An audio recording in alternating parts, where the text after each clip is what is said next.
Good evening. Good evening and welcome very, very much to Conversations, where we're very pleased to welcome to the program Mr. Peter Peterson. And Mr. Peter Peterson was, of course, Secretary of Commerce and has been long in responsible echelons of concern for the American economy. And Mr. Peterson, welcome very much to Conversations. Thank you. Indeed.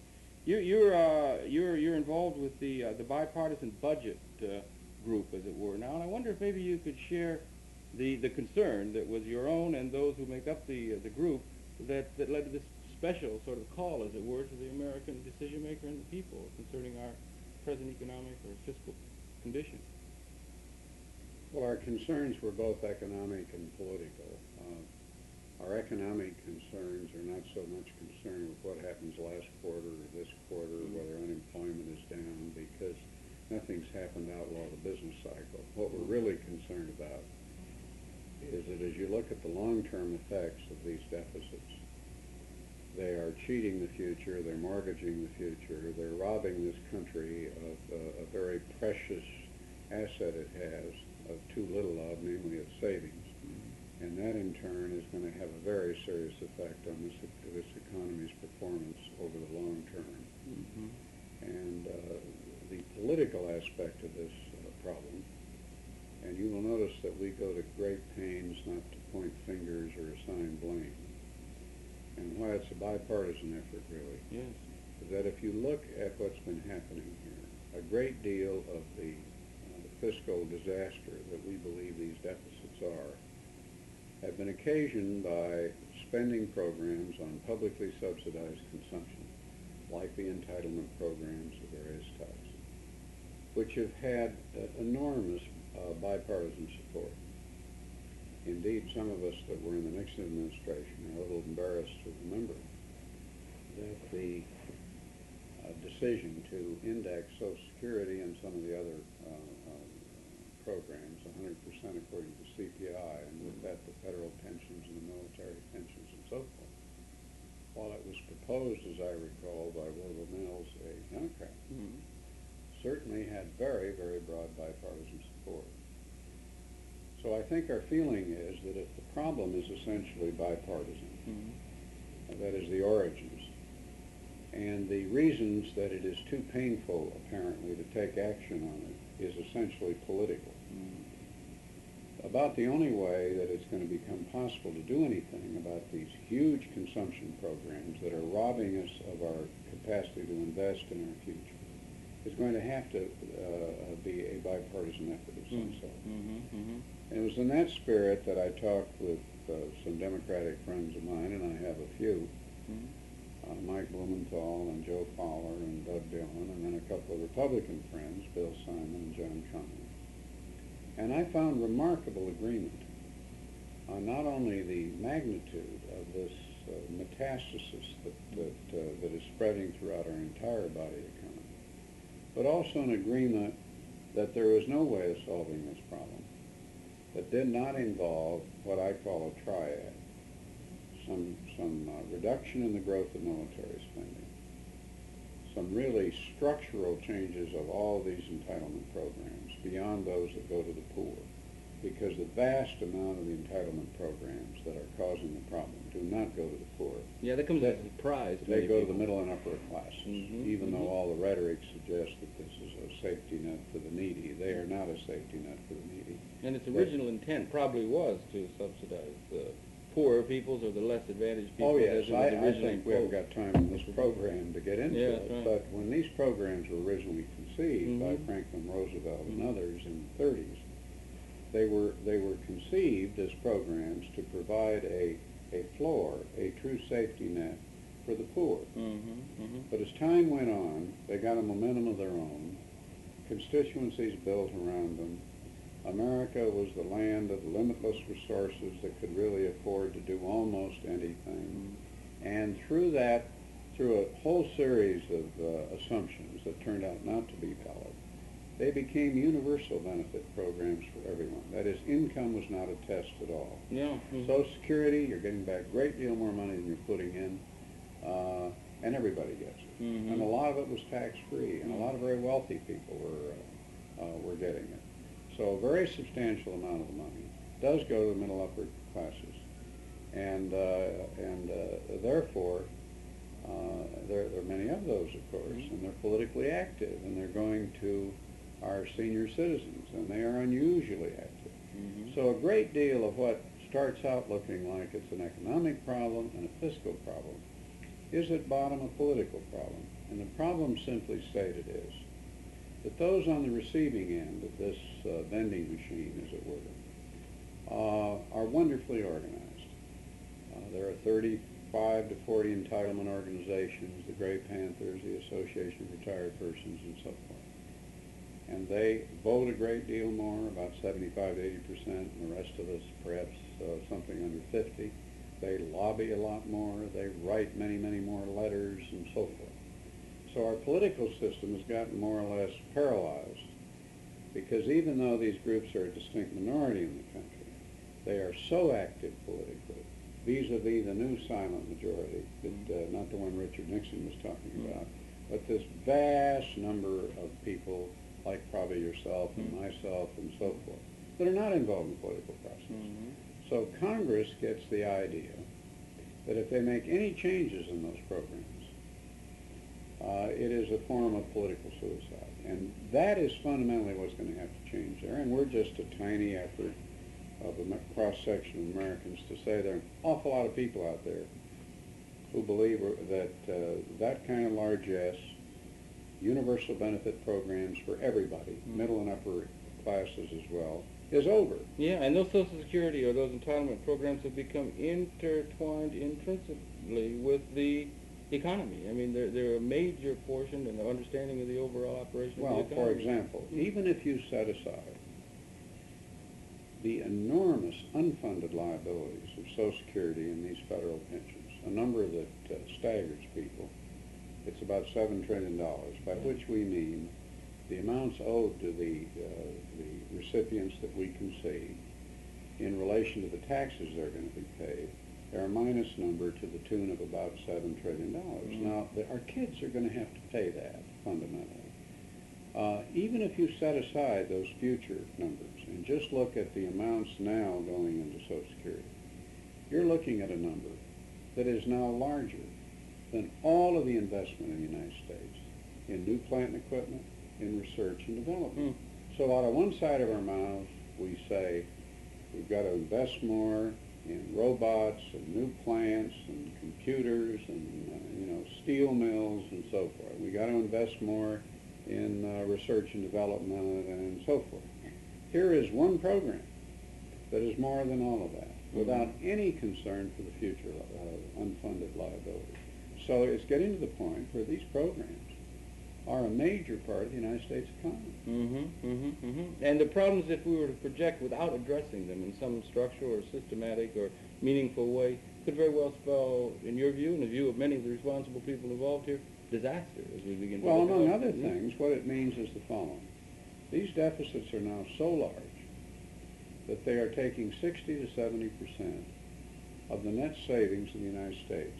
We have the smallest savings pool in the free world, in the industrialized world, by a big margin.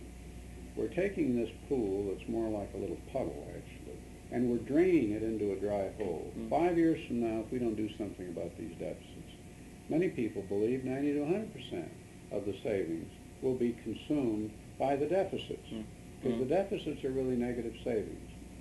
Now, nobody's been able to figure out how you can invest unless you save. And if we use up all of our savings for essentially what is consumption, publicly subsidized consumption for these programs and interest costs and so forth, it will not be available for productive investment. Now, if it's not available for productive investment, then jobs, our competitiveness, our standard of living, our ability, to compete in the world is very severely limited. So there is a very important link between deficits, these spending programs, and our long-term growth. Yeah, nobody's been able to find means of having capital formation available to us that could somehow be tied into the future earnings. Harold Moulton back in the 30s said that if we didn't somehow, if we had capital formation determined only by savings from the past, that we'd lock ourselves into some situations that are not going to permit us to achieve fully what we're capable of, there's no way we could start beginning to have capital formation tied into the future productivity that that capital represents in some manner or means, or could you Well, of course, any kind of investment I mean, it's a logic of business finance. is a trade-off of today's consumption for tomorrow's consumption. For example, if you invest in a new plant or equipment, and it's got not a terrific return, 12% return on investment. 7 years from now, that means that we'll have twice as much to consume. That is what you call a rising standard of living. Yeah. And what's happened in America, alas, is my parents, for example, are Greek immigrants. They came over here. And the America of much of the last 50 to 75 years was an America in which every generation looked to a doubling of the standard of living during their generation. Yeah. My parents assumed that their children would have about twice the standard of living they did, and so forth. We used to talk about zero growth in standard of living as though it was an intellectual subject that the universities talked about. If you look at the last 10 to 12 years and look at real income per worker, which is what we mean by standard of living per worker, it's flat. We've achieved zero growth. And one of the important factors in that picture is we're investing much less than Japan, for example. About a third as much, as a matter of fact, as a percentage of our gross national product in new plant and equipment. They have, for example, 2/3 of the robots of the world. They're still ordering over half of them. Their plants are about half the age of ours. They're investing probably 3 times as much as we are in scientific education for their children. They are investing in their future, and we are consuming our future. We're mortgaging our future. And that trade-off between consumption and investment is really one of the seminal issues facing this country. And the deficits are really kind of the fiscal expression of a national appetite for instant gratification and instant consumption. And then unwillingness to set aside some, so the seed corn, we're beginning to eat into the We're seed eating corn into of, our seed corn. Why did we do that? Well, this was America the rich. And it is. And it is. It is We're a rich still got a lot of resources. Marvelous country. But in fact, we let a lot of the mentality of the Second World War hang on much too long. In that period, you recall, we were the only country not devastated by the war. We had all these plants we built during the war. And our job was to stimulate consumption. So we set up a tax system that encouraged borrowing. We're the only country in the world that has unlimited interest deductions, credit card economy, and so forth. So we became the foremost credit consumption economy in the world. Why did we do that? We did that to keep our factories going, essentially. The rest of the world, realizing that its physical plant was destroyed, had to save in order to rehabilitate its economy. So they put into place a whole set of incentives that discouraged borrowing by the consumer, encouraged savings, encouraged investment. We are still pretending that we were in this wonderful Pax Americana period right after the World War, where we were the superpower, we could outcompete it with anybody, and so forth. And now we got to change our priorities toward investment, toward reducing short-term borrowing and consumption, to replenish that seed corn. But the difficulty of doing it is that the politics of now have become embedded to support these publicly subsidized consumption. It's a heck of a constituency, isn't it? And it is, and it's not only a big one, but it's enormously effective. And I've often wondered what would happen if Saul Steinberg, who you remember painted that map of the world as we arrogant New Yorkers look at it, in which in the forefront is the 6th Avenue skyscrapers, and then the Hudson River even is off quite a bit. But the Rocky Mountains look like little hills, and the Pacific Ocean looks like a little pond, and China and Japan are over there. I wondered what would happen if you drew a political map of America from Washington. How does America look politically? And I think that these recipient organizations, who are wonderfully organized, the Gray Panthers and the retired work, federal pensions and the various people looking for subsidies and so forth, must loom as skyscrapers from Washington. But if you say, where are the young people on that map? They're the ones that are going to have to pay the $7 trillion of unfunded liabilities. It is their economic future that we're mortgaging. We're playing a very selfish and I think in many ways dirty trick on our own kids, ironically enough, where we're hiding this check on all these programs that are indexed and growing and so forth. And as our society gets more and more gray and aging, what's happening is that our kids are going to have to pay the bills for these mammoth entitlement programs for an aging society. We're going to have many, many more older people, as you know, right after the beginning of the next century. But because our public fiscal accounting is so disingenuous, we don't show those bills. All we show is not the liabilities, but what we're paying out this year, you see, and next year. In the meantime, every year, these recipient organizations are getting more and more powerful. My children, one of them's in college, another in prep school. My college daughter, a marvelous girl, preoccupied with nuclear war. And she should be preoccupied with, and she's all motivated around that issue. Yeah. You start talking to her about deficits, how we're mortgaging her future, how she's going to have to pay big taxes in order to support these programs. It's what we used to call in the Nixon administration amigo. My eyes glaze over.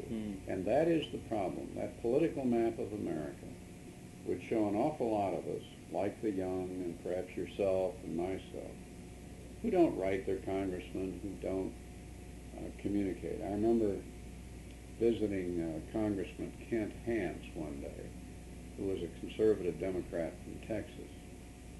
And I was raising a bit of hell with him because I was surprised that they indexed the tax system, which cut revenues very dramatically, without a single day's hearing, and didn't do a thing about the 100% of cost of living spending on the indexing side.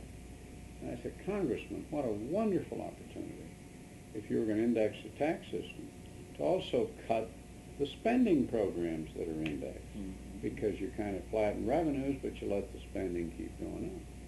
And why should all these people, particularly those that aren't poor, get 100% of the cost of living index?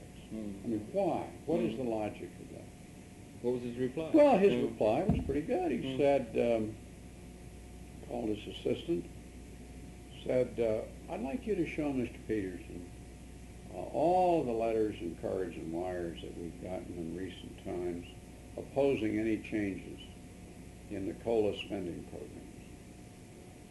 And the poor assistant said, you mean all of them, Mr. Peterson? So it brings in an enormous pile full of these things. He said, now, Mr. Peterson is advocating that except for the poor, the middle and upper incomes should get a cutback in the, I'm not suggesting that the programs be cut back in absolute terms, just reducing the rate of growth by, for example, taking 60% of the cost of living increases for the rest of us. That's what's in the wage contract. It would make an enormous difference. It would make an enormous difference over 5 or 10 years. We could all get used to that unless we were poor or destitute. And so forth. And Congressman said, well, why don't you show Mr. Peterson the letters and cards and wires that we get proposing a cut in the COLA spending? The poor assistant, I realized that I was being handed. So we don't get any letters like that, Congressman. You see, that is the problem. A Frenchman once said that when an economic problem gets serious enough, it gets political. Well, the so-called fiscal problem is essentially a symptom of an asymmetrical political situation in the United States, where the recipients of this federal largesse are beautifully organized, and the contributors, the taxpayers, are not very well organized. It also does relate. It also does relate in this instance now to inordinate defense spending. Yes, the triad we have is as follows: about 27 8% of the budget is in defense. Many of us who believe in a strong defense believe that the national interest long-term would be served by reducing somewhat that growth of spending from what it is, but making it a long-term program, which we think would make it more rational, more coherent, and would leave us with a stronger economy. President Nixon has said, and I think rightly, he hasn't known of a country that has strong foreign policy that didn't have a strong economy. And if we don't do something about these deficits long-term, and the interest rates go up and the dollar goes way up, and we can no longer compete, which is true in a lot of instances, we will have a weaker and weaker economy. And with a weaker economy will come less political will, less willingness really to be strong from a foreign policy standpoint. The second reason you have to do something about defense, really, is that life in politics, in political Washington, which is a redundancy, I guess, involves compromises. We don't see any way that without at least some reduction in the rate of growth of defense, it will be politically possible to do anything about these vast middle and upper class entitlement programs. Because, as you know, those programs have an enormous political constituency in Congress as well, as I've indicated. And there has to be a sense of burden sharing. Finally, and I hesitate really to come to this conclusion, the third leg of this triangle has to be a tax increase. However, we want the spending reductions to be linked and bigger than the tax increases by a good margin. And as long as we have to increase taxes to reduce these deficits, we would like them to be consumption-based. Why? This country gets less taxes from consumption by far than any other industrial country in the world. It's a part of the way our tax system after the war. And what we would like to do is to start shifting this bias in this country so that we get more of our taxes from consumption, less from savings, investment, etc., so that we can start investing more in the country. And that's really where I started this discussion. The long-term problem of the country is what these deficits are affecting. And long-term, this country has got to invest more in its future. And you've made a call, and there should be at least a down payment or some steps Down made payment within the now, political and then process. long-term, you have to structurally reform these spending programs, because I mentioned how important it is to do something about this COLA indexing of the entitlement programs, which the percentage of the budget may shock you that's going to entitlements, not for all of us, not the poor, is something like 40% of the budget. Now, if you look out and growing. 15 years, the aged population, 40, 50 years from now, will be 2 times or more larger than it is now. By the year 2020, this country is going to look like a nation of Floridas. We are graying and aging at a rapid rate. Now, the entitlement programs overwhelmingly go to the aged. Now, if you start paying more and more, and you index these programs to more and more people, and you have fewer and fewer workers to pay the taxes for these programs, what does that mean? It means that the taxes of the remaining people are going to have to be ever, ever higher. It would lead to a revolt of some sort. Well, At some point, it has an effect on growth because you don't have much less for productivity. It has an effect politically. Now, if you look out and you include Medicare and Social Security, retirement, and so forth, and you make at least what I consider to be prudent assumptions instead of optimistic assumptions, I don't think you have to be a pessimist to visualize the time when our kids are going to have to be paying 25 to 35%. That is, 25-35% of their pay is going to have to go for Social Security programs, including Medicare. Now, that money is going for consumption. Those programs are not savings and investment programs. Those are consumption programs by definition. That means still another big piece of the pie is not going into the future, but is being consumed. Well, how structurally can we deal with it? I mean, in our opinion, what you must do is the following. We think that you're going to have to do something that has burden sharing, not only to include defense. It's interesting you have such a bipartisan we have support for this. big bipartisan support for this. But everyone but the poor is going to have to sacrifice together. Now, we think that sacrifice, if it's done soon, can be gradual. We propose that except for the poor, there should be a freeze of a couple of years in those programs. By a freeze, we mean you don't get this indexing. Thereafter, we think it ought to be reduced to something like 60% of the COLA. Which would bring it in accord with other systems. Well, bring it in accord with the wage contracts, who after all are paying the taxes that support those systems. If you just made that change alone, it would make an enormous difference 3, 4, 5, 10 years from now. The other reason we like the freeze and this kind of across-the-board thing is a lot of people have written me and say, well, why don't you take these programs one at a time and you reform them? Well, one thing you learn in Washington, it was Russell Long who talked about taxes, and he said, when you talk about taxes, it reminds him of the old saying, don't tax me and don't tax him, tax that fellow behind the tree. The minute you start talking about reforming all these programs, one man's loophole, is another man's bonanza, and then the politics gets involved. And reform that doesn't include everybody on a fair basis takes years and years and years.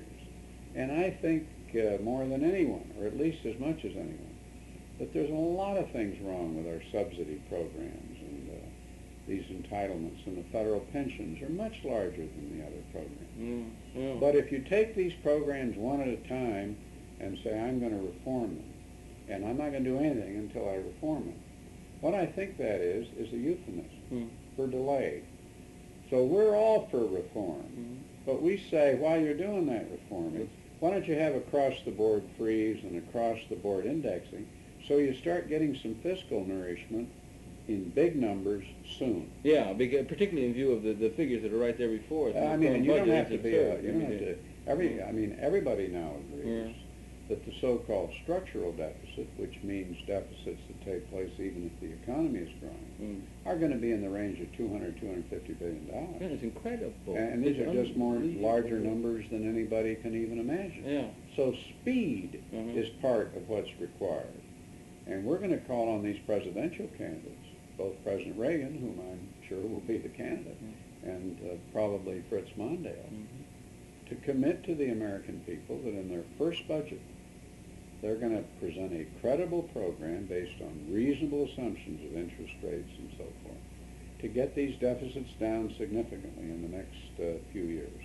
And I don't know of any way of doing that that doesn't involve a structural attack on these entitlement programs. Well, a lot of it might begin with an enlightened understanding of actually the situation. Some of the people receiving some of those benefits, if they really understood the context in which those benefits are accruing, might actually feel a sense of responsibility for it, because they can do the arithmetic themselves. I did some writing on the Social Security programs.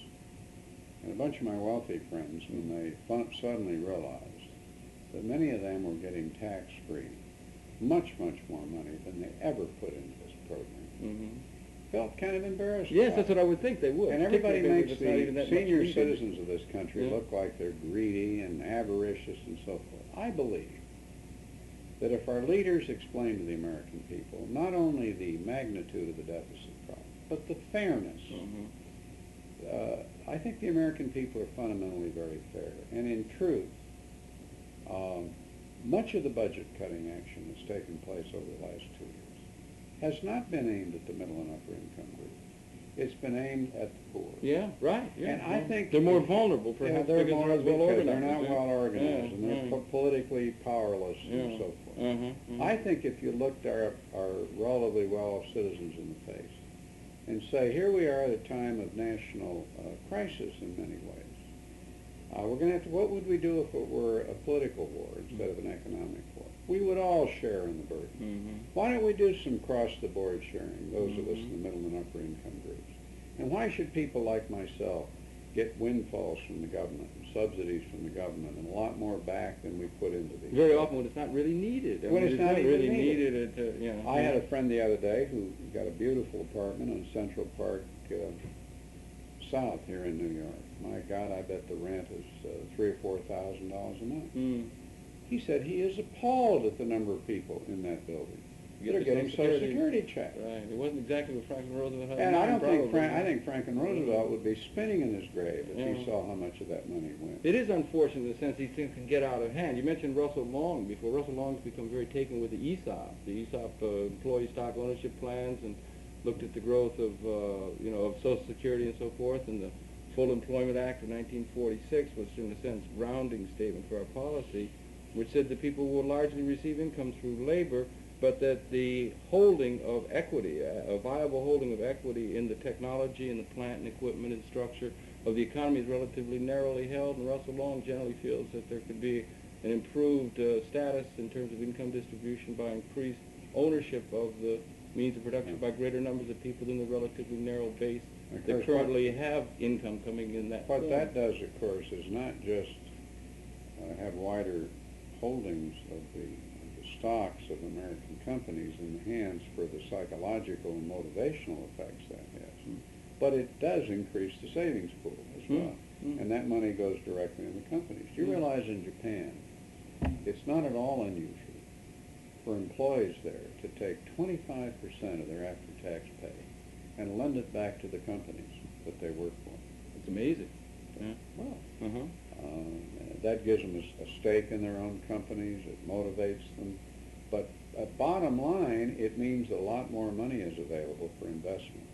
And I think that's the theme that I would want to leave your audience with. We've got to make a basic decision in this country about our instant gratification, instant consumption mentality versus more seed corn, to use your phrase. And there's no way I know that you can make that basic priority decision without some short-term sacrifice now. And that's what this political system can't do. We are wonderful at distributing benefits. We've got a lousy system when it comes to distributing pain. And I'm hopeful. We've gotten 650 important Americans from all phases of life, Republicans, Independents, Democrats. Governor Snelling up in Vermont is trying to organize an effort, bipartisan again, President Ford, President Carter, to get 1 million postcards and 1 million letters in the hands of Congress saying do something about the deficits. A young man in Washington named Jim Smallow, trying to get young people organized. Another fellow, very sincere fellow, named Roger Chaiman, is trying to organize a national effort called Let's Beat the Deficits, in which grassroots organizations start getting involved in this. And that's really the note that I would end on. It's if the politics of this country don't change, which is you and me and everybody else. So when that Congress draws that political map of America, they don't see all those recipients there. They see a lot of their friends who are paying taxes, saying, we want you to cut spending. This isn't going to change. Are you optimistic? I think I am detecting a growing awareness. Governor Snelling has indicated that he's made a lot of progress. Mr. Chaiman says that a lot of the grassroots organizations are getting ready. Our bipartisan appeal, we've been working with the national governors. Got a letter yesterday from the US Savings League, the home builders and so forth. A lot of people are getting badly hurt by these deficits because the interest rates are, much higher in real terms than they used to be.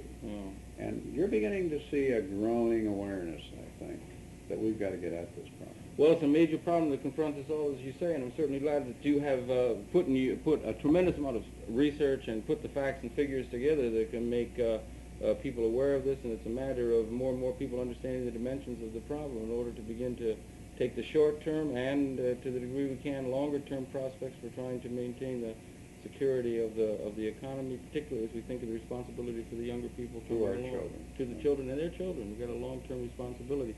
Well, it's a long and involved issue. We could go on at great length, but I know you have a busy schedule and so forth. But may I just really say thank you? Thank you. It's been a great pleasure. And I remind you, it's been a pleasure for you to have the perceptions of Peter Peterson, of course, former Secretary of Commerce and a man of great crystallized support and concern for the current fiscal and problems that are confronting the American economy. Happy to have been able to share those with you, and we invite you to stay tuned. There'll be more coming up in the same general topic area.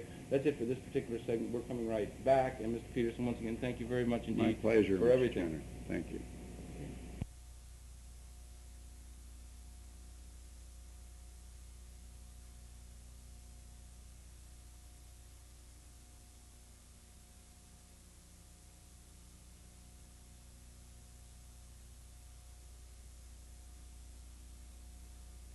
Welcome very, very much to this segment of Conversations, where I'm very pleased to welcome to the program Mr. Harry A. Jackos, Jr. Mr. Jackos is the chairman of the board of the Prudential-Bache Securities. And Mr. Jackos, welcome very, very much to Conversations. Thank you very much. We've done an interview. We've talked with Peter Peterson about the special bipartisan committee on the budget deficit crisis, as it were, and you've signed your name to that. Yes, and I sir. would suppose that a great number of people in positions of responsible concern for the economy are, in a special kind of way, alarmed about the degree or the magnitude of the deficit as we currently view it. It really is an unusual situation as we think historically through the evolution of the American economy, the situation we're in relative to the deficits that we're confronted. Don't you feel that? Well, I'd say alarm is almost an understatement. The deficit absolutely mesmerizes me, and I've been in the financial business all my life, which is 38.5 years, and I see tremendous opportunities in the securities markets ahead. But in my judgment, nothing really good is going to happen until we get a handle on this deficit. It's a very, very serious thing, and the progress we've made to date is really very little. No, it is. It is. Do you have some idea? We have a number of understandings of why it is. We've come through a recession. I mean, we had a tax cut. We've come through a recession. There are a number of things that have contributed to this. But what are some of the extraordinary kind of situations in the current or the more recent political economic evolution of the society that would have led to this kind of a situation in your estimation? Or Well, is it accumulation of a lot of things. How do we get a handle on how this happened to come about, as it were? I'd like to look at it from the point of view of common sense, not from very complicated economics, because I'm not an economist. But most things in life come from common sense. We cut our taxes when the president came in $750 billion. And that just proved to have been too much. So now we're in a mess with deficits this year that will probably come in around $180 billion. And if we don't do something material, by 1989 or so, the deficits could be in the neighborhood of $300 billion per year, which would just break the back of the country. Now, how do we get out of this mess? Well, it's just what you do when your business starts losing money. You do a little of everything. And to me, that means just get back to using common sense. First of all, we've got to continue to hammer away at cutting government expenditures. And secondly, I think all of us as Americans want a strong defense, but we don't want a defense that's so strong that's going to sap us economically. That might be our greatest defense. A strong economic posture here might be the greatest national defense we could present to the world in a certain sense. You're absolutely correct. So I think the next thing we've got to do is we've got to reduce the rate of increase in government expenditure, in national defense expenditures. I didn't say reduce defense expenditures. I said reduce the rate of increase in defense expenditures. And I think that's a thing that can be accomplished and still keep us very safe in this unsafe world. And then next, there's the question of entitlements like Social Security. Now, we did have a commission which made some progress there, but we can make a lot of progress from here on in.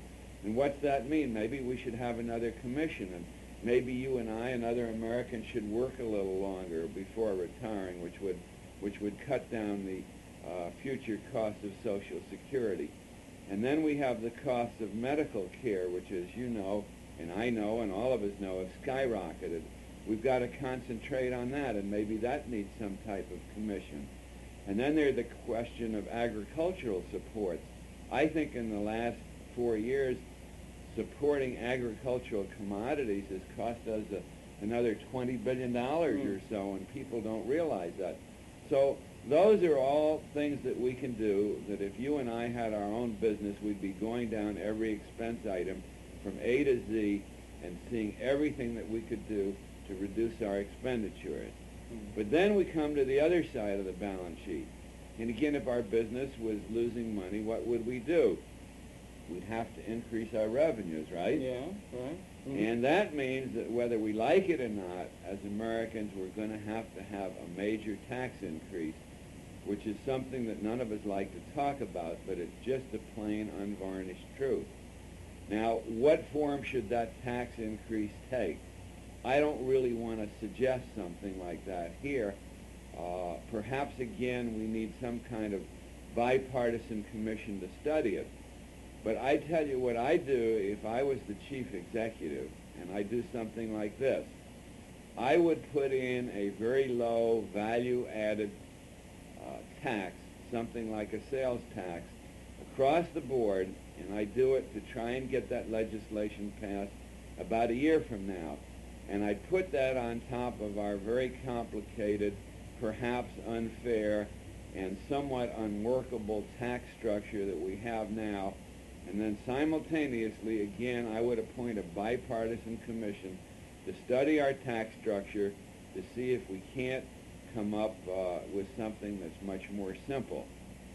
Now, that's a very complex statement made in a very short period of time. But I tell you what I think the results of that would be. Yes. If the marketplace saw that we were going to build our deficit program back into something logical, like a deficit of only $100 billion. Only, yeah. And imagine saying only $100 billion. But if we were going to do something like that, and the marketplace saw and understood that, then I think interest rates could drop a couple of hundred basis points, and I think we'd be looking at a market structure where we could see the Dow Jones average going up 500 points over a very short period of time. But if we don't do that, and the deficit continues along the lines that we discussed a few minutes ago, then I think that we're looking for long-term interest rates on government bonds that are going up above 15%, where housing slows way down, where the automobile industry goes into a slump, where major financial institutions can get into trouble. And I think that we're approaching a very critical time in our national history. And unfortunately, this is an election year. We can't do much about it now. But as soon as the election is over, the number one job is to get that deficit down. Yeah, and there need to be, and the fact that there is this bipartisan appeal on the part of so much of the responsible leadership. It's not necessarily only Republican and Democratic or independent. It's a bipartisan appeal that this is a question of the highest priority that ought to be addressed by certainly the presidential candidates in this election year, that this would be a primary priority that they're going to address if and as they take over in the Oval Office. This is something that really has to be addressed if the future of the economy is to be vouchsafed. That is absolutely correct, and that's a very good comment on your part. You see it clear. You see a clear relationship between the deficit and the high interest rates, and some people sometimes wonder on whether or not the high deficits do lead to inevitably to the high interest rates. You definitely see that as part of there have been comments on by many people that big deficits don't create high interest rates, but as somebody who's worked in Wall Street all his life, I just don't understand that, because if you come into our office next month, though, just about a month from now, and the government's having a refunding, which means the government's coming to the market with another batch of $15 to $17 billion worth of bonds, or maybe more, and there are more bonds coming to the market than there is demand, then what happens? Yeah, right. That's what happens, right? And you're also going to have the tremendous debt. The servicing of the debt is really reaching absolutely incredible proportions now. The way we stand in terms of the capital pool that we have available to us is going to be drained for servicing the debt, and it's going to make it ever more difficult for there to be the investment capital need the formation for us to invest in plant and equipment as we begin to move ahead, and we could stagnate into zero growth or worse. I agree. For instance, I think the president will sign maybe today or maybe a week from today the new tax bill. Now that will raise revenues about $15 billion. But if we're running a deficit of something under $200 billion, and the interest cost on those new bonds that we put out is about 12%, then it seems to me that our interest costs this year are going to go up almost $24 billion at the time when we've only raised our taxes $15 billion. So every year that goes by, every month that goes by, every day that goes by, we're digging ourselves deeper into an economic mess. And this is occurring, these deficits are still occurring, even though the economy, having come through a difficult recession, is in recovery. That's correct. That makes it even more difficult to look at these figures if you can understand what I'm saying. Yes. We have this problem even though we're in recovery, right? And, you know, in our lifetime, we've been through very serious economic crises that came from abroad or from wars or from panics. But here's an economic crisis that is so easy to solve.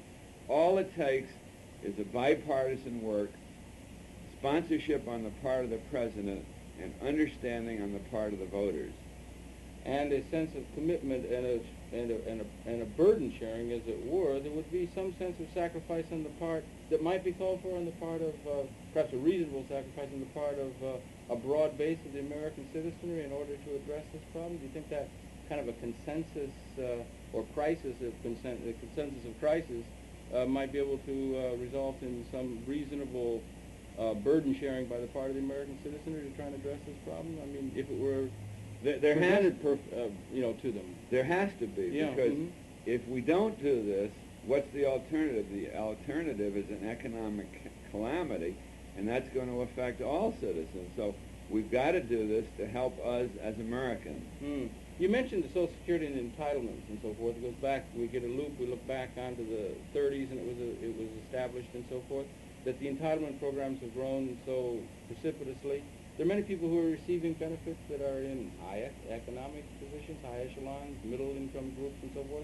And a great deal of the people who Social Security was intended to help, the neediest of our citizens, perhaps suffered the greatest amount of budget cutting as it occurred over the last 4 years or so. A great deal of that attention has gone towards some of the less advantaged citizens in our society, if you can follow what I mean. Yes, sir. There are a number of people that could be taking reductions or reductions in the rate of the increase even of those entitlements in order to help stave off some of this budget question, do you think? I mean, they're indexed at 100% of GPI now, or Consumer Price Index, the increase in the... Yeah, maybe instead of trying to take things away from people, which is a very touchy thing, we have to reduce the rate of increase in the indexing that takes place. I think your comments I agree with your comments. But again, you've got to remember that in attacking the deficits, there's no one specific thing. It's doing a little of everything. And if there's one last thing I would say on the deficit, again, putting it into common sense terms, and don't let's all of us pretend to be economists, just let's look at it in the way that we look at our everyday life. We wouldn't run our house that way, and we wouldn't run our business that way. How in goodness name's sake can we run our country that way? It's illogical, and it doesn't make any sense at all. Well, if, and you are, if I may, this is a bipartisan appeal that's going out. That's and you correct. have been and are a Democrat, if I may say so. Yes. You're going to be about to go out to the Democratic That's correct. Convention, so it might be fair to say that the idea of the tax cut and the supply side notion and philosophy that was introduced by Mr. Reagan and his advisors and so forth, would you take exception to the philosophy or to the general proposition that was proposed by them? The rationale for the tax cut as it originally was proposed, that it was going to increase the production of the economy and so forth. And I just wonder if you could address yourself to that. Well, let's say partisan, but let's say I look can at look at it in a bipartisan way because Right. I was a Republican more of my life than a Democrat. Huh.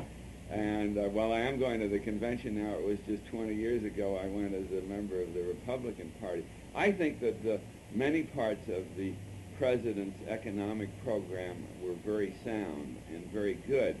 And we do have low inflation, and you have to give him credit for that. Too bad we had to go through a recession to achieve that. It is, but we did achieve Yes, all right, it. And as we know, all right. high inflation saps the very social structure of our country. True.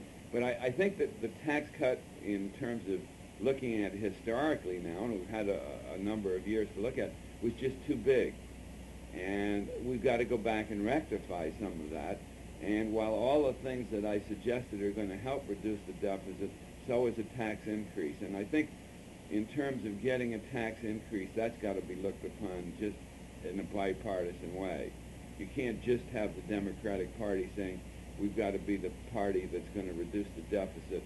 And with the way that the Senate is set up with a small majority of Republicans and the way the House is set up with a bigger majority of Democrats, it's going to take leaders on both sides of the aisle, plus presidential leadership, to get through a good, sound tax bill, a tax increase bill that's going to make a big dent in the deficit in addition to the other things that you and I have discussed today. Mm-hmm. Do you think you're going to have a problem with the defense that use cuts or at least cuts back in the rates and increase of defense? No, I don't. The current geopolitical reality. Again, remember, I'm not a Washington politician. I'm a Wall Streeter. Mm-hmm.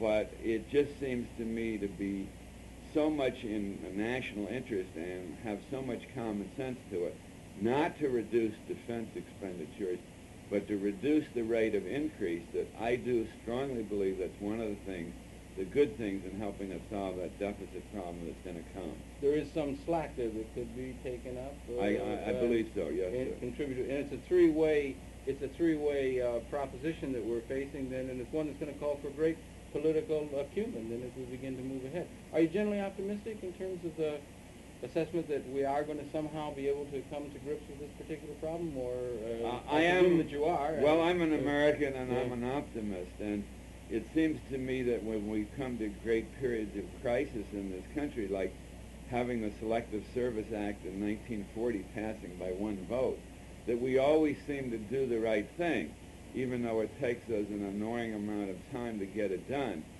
And if I had to guess, I would guess, regardless of who's in the White House, that about a year from now, we'll be seeing a tax bill taking shape that will materially reduce the budget deficit down to that promised land of only $100 billion in Oh, I'm sorry, I don't mean to laugh. You know, I mean, it's a serious matter, but only down to $100 billion. Yes. It really is staggering over the long term. I mean, we've never had anything similar to this in the historical development of the economy. It really is an unprecedented set of circumstances in the time that we find ourselves. Can you see ourselves reducing it down further? Can we get longer-term sense of responsibility as we look out to get down close to a balanced budget? Is that something that's beyond the possibility, or I just wonder, you know, thinking maybe 10, 20 years out?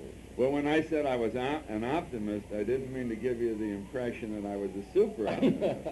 I'd say let's get to $100 billion and then let's take the next step from there. Yeah, but in order to get to that even, it's going to call for the broadest kind of appeal. This appeal that you've signed yourself or joined, this bipartisan appeal, has the signature and the appeal of a wide variety of some of our very leading representatives of financial responsibility in the economy that's been put together. Do you think that the general citizenry senses that problem so much perhaps as the financial or political, particularly the financial leadership does? Or is there a question of perhaps letting more and more of the general citizenry feel the same sense of concern that some of our financial leaders do? I just wonder. Well, first of all, I think you have to give Mr. Peterson great credit for being the catalyst of getting this group together. And I would say that the average man in the street is not as sensitive to this as the people who signed that letter, who are leaders of big business or leaders in the financial community. But on the other hand, I think that you have to give credit to most Americans for being increasingly sophisticated. And as I talk to many of my friends who are congressmen and senators and other elected officials in Washington and on the state level, I think they're getting the feeling that their voters understand the problem and understand the need to attack this very grave national problem immediately, even if it means some types of higher taxes. Yeah, I was just thinking it might be a little bit difficult for the average citizen to understand these because they have longer-term implications. I mean, inflation is down, unemployment is down, and some of these immediate things that impinge upon their lives seem not to be so, do you understand? And that the deficit would seem to be something that is a little bit more removed from those things that immediately seemingly impinge on their lives. It's a little bit longer-term prospect. Although, well, on one hand, I agree with you. Mm-hmm. But on the other hand, if you're 30 years old and you're going out to buy a house and a fixed mortgage is going to cost you 15%, and that's so high that you really can't do it, and you relate that 15% mortgage to a deficit that's out of control, maybe it'll help you. Or if you're in a business which sells goods abroad and an exporting business, and your business has collapsed because the dollar has been all out of shape on the strong side, and you're going to be able to connect that to the deficit. I do believe that the American public is gradually understanding the dimensions of this problem. And as they begin to understand the dimensions of the problem, as we all might do well, if we could perhaps be less immediately concerned with our situation and see the longer-term implications of these, the more the general citizen can understand that as something that does have great immediate relevancy to their own lives and so forth, the greater would be the political milieu for us all to be able to accept those minimal standards that would be needed in order to get the ship of state in order. Sure. And as an example, we just did pass a small tax bill, and that went through very well. And that's encouraging in your estimation in the right direction, and that these kind of pressures might be well to be brought upon the presidential candidates in the presidential election process and help to be one of the major issues that could be discussed in this election year. Yes, I do believe so. Things become volatile in election years, but it also might be a catalyst to help us get some direction toward responsible leadership that's required. That's correct. Okay, well, listen, I tell you, sir, we could go on talking in great detail about it. It's a big issue, but I know you're very, very busy here. You've got to get a schedule to meet to get out to the convention and help get some of these some of these issues discussed appropriately there, but I did want to thank you very much. Thank you, and we'll see you in San Francisco. I hope so, absolutely, yes, we will. And I would remind you, it's been your pleasure to have the perceptions of Mr. Harry A. Jacobs, Jr., then, of course, he's chairman of the board of Prudential-Bache Securities, Inc., and speaking relevantly and succinctly to this problem, I congratulate you and all your colleagues on the bipartisan appeal. It's a good beginning point, and may it only become more in the consciousness of the general citizenry so that we can handle the problem that obviously has to be dealt with. We thank you all for that. Thank you. We would invite you to tune in again next week. I'm sorry that's it for this particular week. We'll be coming back again next week. But once again, Mr. Jacobs, thank you very, very much indeed for participating in the series and for everything. Good to be with you.